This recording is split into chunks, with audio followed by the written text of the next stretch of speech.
So, we had some snow here in New York, and I had to drive the Tesla through a blizzard. How did it do? Well, it did great. I had absolutely no slippage. You may say, oh, that's not that much snow. Well, folks, there was ice first, then snow, and then ice.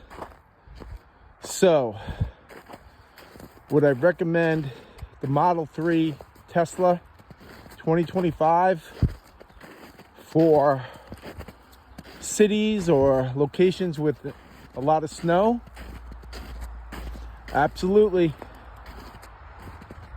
It did fucking great.